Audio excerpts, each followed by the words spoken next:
मेरा नाम अखिल गौरव सिंह है और मैं डायरेक्टर हूँ इस फिल्म का। और मैंने डेब्यू भी किया है एज एन एक्टर इसमें। और मज़े की बात ये है कि हम सब ने एज एन एक्टर इसमें डेब्यू किया है और हमारे अलावा भी और भी आर्टिस्ट हैं इसमें। तो सबका डेब्यू फिल्म है और मेरी भी ये एज ए डायरेक्टर भी पहली फिल्म है। और आप हैं अरुण जी, अपना परिचय बताएंगे खुद। मैं अरुण शुक्ला। ये मेरी पहली मूवी थी जिसमें हमने शुरू किया और एक्चुअल में कहानी इसकी बड़ी इंटरेस्टेड है, ऑथेंटिक भी है। रिपोर्ट इसकी जो यूएन से थी पॉवर्टी के लिए उस पर थी और ये बहुत बड़ी जनसंख्या हमारी जो गरीबी को झेल रही है, एक्सट्रीम पॉवर्टी झेल रही है, उसको लेकर के ये स्टोरी सामने आई, जिसको लेकर के हमारे डायरेक्टर साहब, प्रोड्यूसर साहब ने इस कहानी को बनाया है, हमें मौका दिया इसमें काम करने का। हम इन सब के लिए थैंकफुल। हाय, मेरा नाम बबली है और इसमें मैं लीड कैरेक्टर एज अ हल्दी प्ले कर रही हूँ। और एज़ यूजुअल सबकी तरह मेरा भी ये फर्स्ट कॉन्ट्रैक्ट था। और Haldi like all the movie, the entire movie is all about kisan and their struggle, their life. पर मेरा जो कैरेक्टर है वो एक लव स्टोरी की तरफ आप लोगों को खींचता है।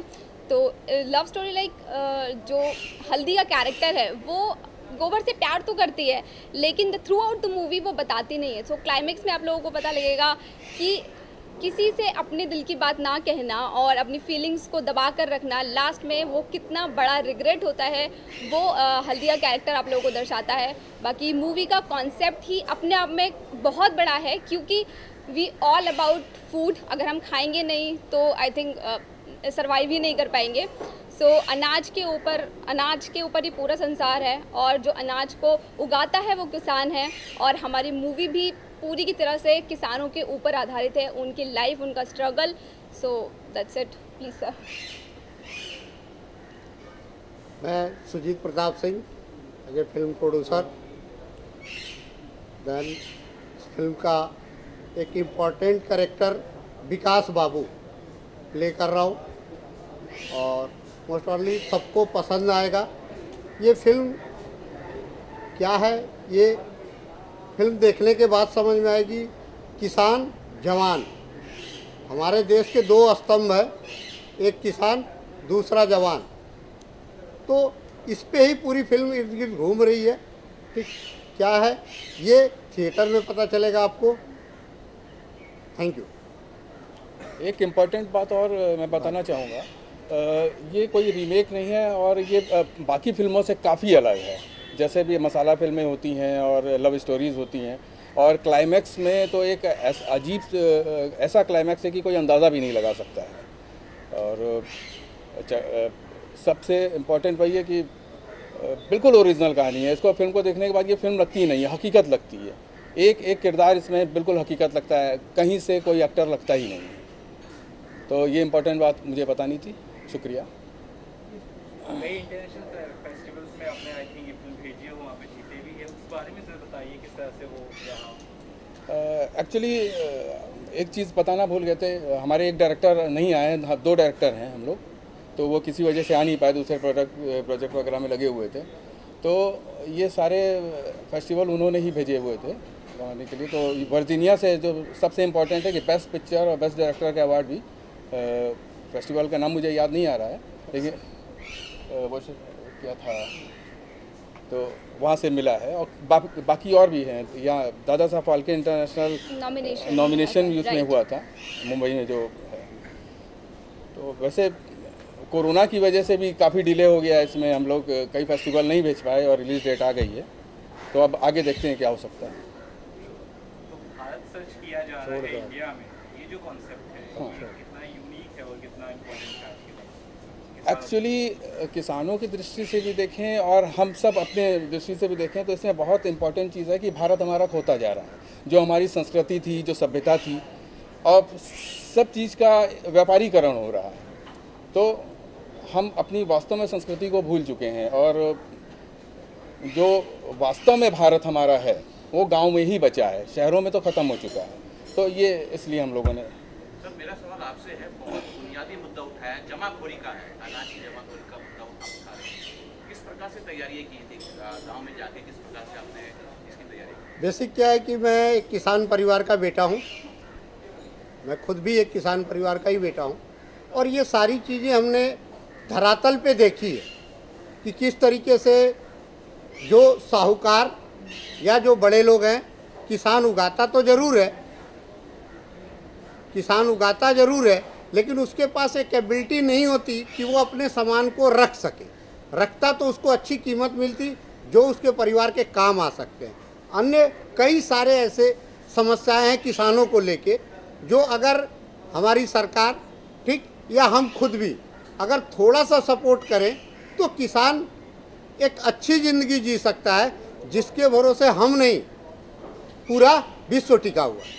आप कह रहे हैं कि गोडाउन होना चाहिए, लेकिन जो रिसेंटली गवर्नमेंट के साथ कई सारे फार्मर्स ने जो प्रोटेस्ट किए थे, उन्होंने कहा था कि गोडाउन बनेगा ज़्यादा तो किसानों को ही नुकसान होगा, तो इस पर आप कैसे देखते हैं? हाँ, उसको मैं ऐसे देखना चाह रहा हूँ, जो हमने गोडाउन प्रस्तुत किया है वो फिल्म जब आप देखेंगे तो आपको समझ में आएगा कि ये गोडाउन किस तरीके की होने चाहिए। क्योंकि जो किसान भाई हमारे प्रोटेस्ट किए, हम उनको एप्रिशिएट करते हैं, लेकिन तरीके अलग अलग हैं सबके समझने का। हमने इसमें जो समस्या का समाधान इस फिल्म के अंदर दिया है, हमें लगता है अगर ऐसा कुछ हो तो और ज़्यादा आसानी से और सारे लोगों को, सारे किसान भाइयों को और ज़्यादा फायदा हो सकता है। किसानों की आत्महत्या एक बहुत बड़ा मुद्दा है देश में। इसे कई सालों के बावजूद कहीं ना कहीं हमें लगता है सॉल्व कभी होता नहीं। किसानों के लोन माफ कर दिए जाते, बहुत सारे इश्यूज होते हैं, तो उस मुद्दे को कितना मतलब बताती है? हाँ, ये फिल्म किसानों की वो दर्द को बयां करती है जो अक्सर किसान आत्महत्या कर लेते हैं।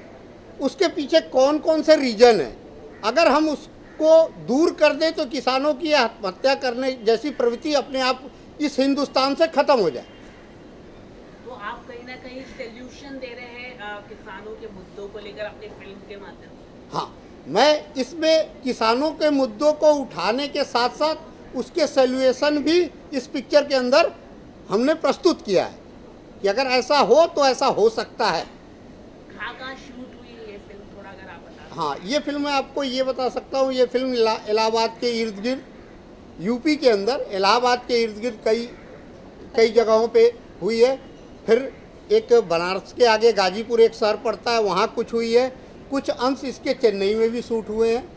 ठीक है, तो ये टोटल हुआ है।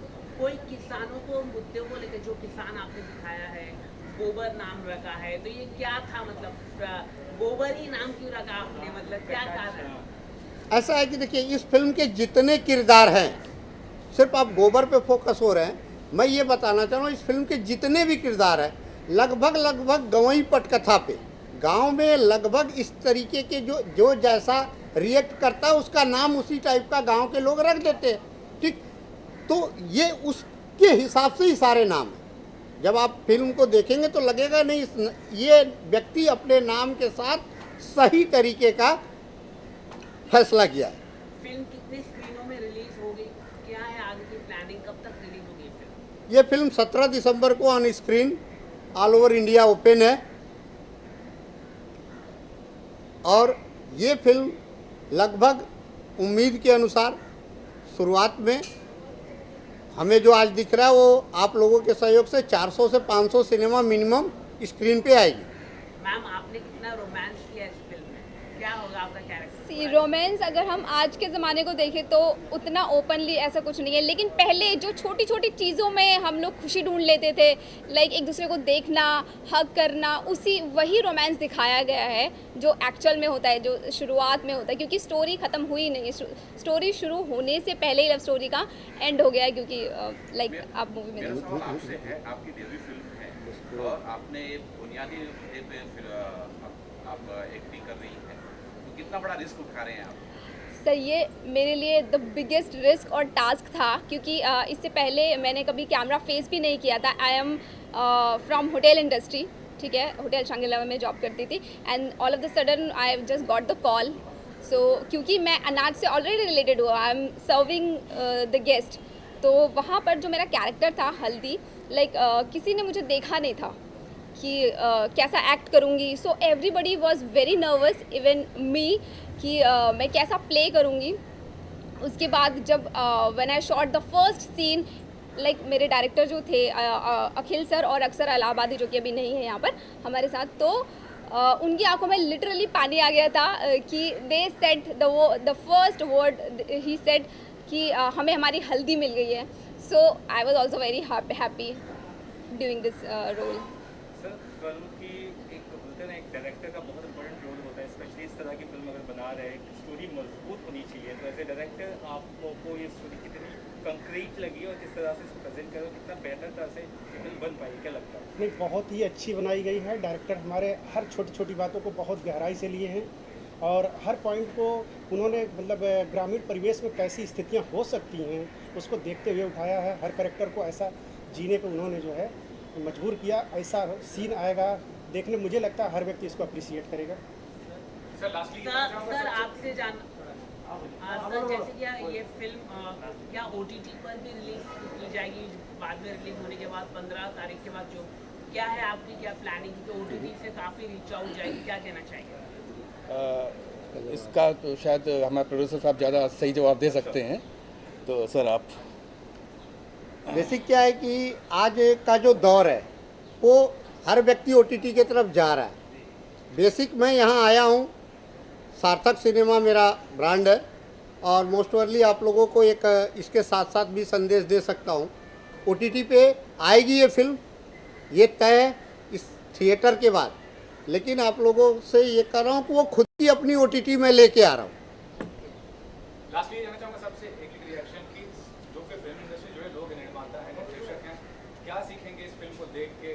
जो आम जनता भी है देखेगी तो क्या संदेश लेके जाएगी? एक एक करके आप सब रिएक्शन दीजिए. बेसिक ये है कि जिन चीज़ों को हम भूल चुके आज के परिवेश में, जिन चीज़ों को, जैसे हमारी इच्छा हमेशा होती है कि हमारा बच्चा ऐसा संस्कारी हो, लेकिन आज के परिवेश ऐसे हैं कि वो उस संस्कार से दूर हो रहा है. तो मेरा मानना है कि अगर इस फिल्म को आप सब परिवार बैठ के देखते हैं, ठीक, तो 100, मैं नहीं कहता कि हर बच्चा उसको अपना लेगा, लेकिन मेरा एक सार्थक कदम ये माना जाएगा सार्थक सिनेमा की तरफ से कि जो चीज़ में पुरानी संस्कृति को, संस्कार को, जो आपके अंदर है वही आपके बच्चों के अंदर आए, ठीक, इसका ही हमने प्रयास किया. और सजीव प्रदर्शन है. जब बच्चा उस पिक्चर को देखेगा तो 110% मेरा मानना है कि वो अपने संस्कृति और संस्कार को भूल नहीं पाएगा. आगे से आप अपने बच्चों में खुद ब खुद बदलाव पाएंगे. जी, जैसे कि आपका सवाल था कि अभी के जो बॉलीवुड फिल्म मेकर्स है उन पर वो क्या सीख ले सकते हैं. आई थिंक हमारी जो रियल लाइफ है वो बहुत ज़्यादा इम्पैक्ट करती है बॉलीवुड से. बहुत सारे लोग इंस्पायर होते हैं, इम्पैक्ट होते हैं बॉलीवुड मूवीज़ से. तो मसाला मूवीज़ एक तरफ है, अगर हम कहीं ना कहीं ऐसे कॉन्सेप्ट भी उठाएं तो आई थिंक आज की जो जनरेशन है, अभी जो बच्चे हैं, वो भी पता कर पाएंगे कि व्हाट एक्चुअली वाज हैपेंड और what actually is happening in real life, apart from that masala and comedy movies. जैसा कि बबली ने बोला, ठीक वैसा ही मेरा भी सोचना है इस बारे में. और क्योंकि कॉन्सेप्ट ही मैंने इसको डेवलप किया था अक्सर जी के साथ मिलके, तो इसमें प्रॉब्लम का सल्यूशन तो है ही है, उसके साथ इसमें जो लोगों के इमोशंस हैं, एक दूसरे के साथ जैसा प्यार होना चाहिए. और अगर इंसान गरीब है तो उसको बहुत ज़्यादा प्यार की ज़रूरत होती है. जैसे कि आपने एक क्वेश्चन उठाया था कि आत्महत्या, तो अगर वो बंदा खुश रहेगा तो शायद वो आत्महत्या जैसा कदम नहीं उठाएगा. तो हमने इसको भी इसमें दिखाने की कोशिश करी है कि एक बंदा कैसे खुश रह सकता है. और बाकी अरुण जी. बिल्कुल सर, सहमत हम. भारत सरकार का कल्चरल डिपार्टमेंट जो है वो काफ़ी कुछ खर्च कर रहा है भारत के ये ट्रेडिशनल कल्चर और इसके बचाने की कोशिश में. तो अगर इस तरीके की बॉलीवुड बना रही है मूवी तो ये अच्छी बात है. क्या आप लोग प्रमोट करने के लिए बिग बॉस के घर जाएंगे फिल्म? सर, ये फिल्म बिग बॉस के अंदर तो नहीं जा रही है. प्रमोट करने के लिए ये सिर्फ लोगों के पास जा रही है, बिग बॉस पे नहीं जा रही है. और ये फिल्म की एक जो सबसे बेहतर पार्ट था, क्योंकि बिग बॉस के अंदर सर जो है वो हम नहीं जा रहे हैं. ठीक. ओके, एक आखिरी सवाल मैं पूछना चाहूँगा. जैसे कि फिल्म को ज़्यादा से ज़्यादा लोग देखें तो टैक्स फ्री होना चाहिए, तो आपको क्या गवर्नमेंट से कुछ अपील करना चाहिए भारत सरकार से कि ये टैक्स फ्री हो तो ज़्यादा से ज़्यादा लोगों तक पहुँचे? सर देखिए, ये टैक्स फ्री होना चाहिए, इसमें कोई दो राय नहीं है, क्योंकि इस तरीके की पिक्चर ले आने का हौसला आज के समय में कोई भी नहीं कर रहा है। तो अगर इस तरीके की पिक्चर आती है तो सरकार कोई भी हो उसको आगे बढ़ के इनको प्रोत्साहन देना चाहिए, ऐसा हमारा मानना है। और एक जो सबसे बड़ी चीज़ छूट रही है इस मूवी के साथ, वो हम आप लोगों से भी निवेदन करेंगे, ये फिल्म सिर्फ किसानों पे नहीं है, ये फिल्म सिर्फ किसानों पे नहीं है, देश के जवानों पे भी है। और अभी अभी हमारे देश ने एक ऐसा जवान खोया है, ऐसी अपूर्णीय क्षति हुई है जिसका कोई जवाब नहीं है। तो हम ये फिल्म, क्योंकि जवानों पे भी आधारित है, तो हम ये फिल्म अपने देश के उस व्यक्तित्व को भी समर्पित कर रहे हैं जिसको अभी कुछ दिन पहले ही हम लोगों ने खोया है, यानी सीडीएस जनरल बिपिन रावत जी को भी है ये फिल्म हम समर्पित कर रहे हैं। पता चला है कि आप लोग डोनेट भी करने वाले हैं, इसके जो 25% ऐसा है। अब आपने अभी ये मैं थोड़ी देर बाद ही कहने वाला था, लेकिन अगर आपने ये शब्द पूछ लिया, ये प्रश्न पूछ लिया है, तो हमने ये फैसला किया है कि इस फिल्म की नेट प्रॉफिट का 25% हम अपने देश के 3 स्तंभों को भारत सरकार के फंड में देंगे। पहला स्तंभ हम अपने देश के किसानों को, दूसरा स्तंभ अपने देश के जवानों को, और जो तीसरा स्तंभ वो दर्द हमने देखी है।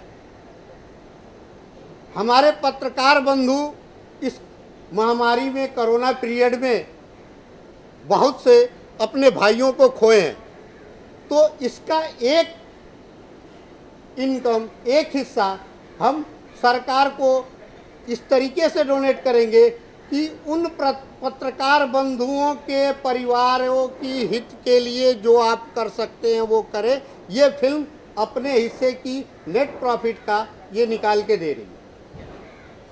किसानों को मोर्चा का भी इसमें कुछ दिखाया गया है, जो मोर्चे भी 2 दिन पहले खत्म हुआ है, वापिस आ रहे हैं, 2-1.5 साल से 1 साल से लगा हुआ था, उसके बारे में कुछ दिखाया गया है?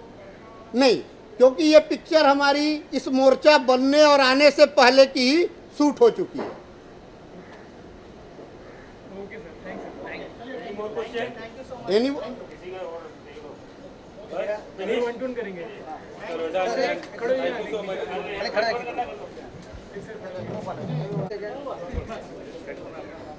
और एक मैडम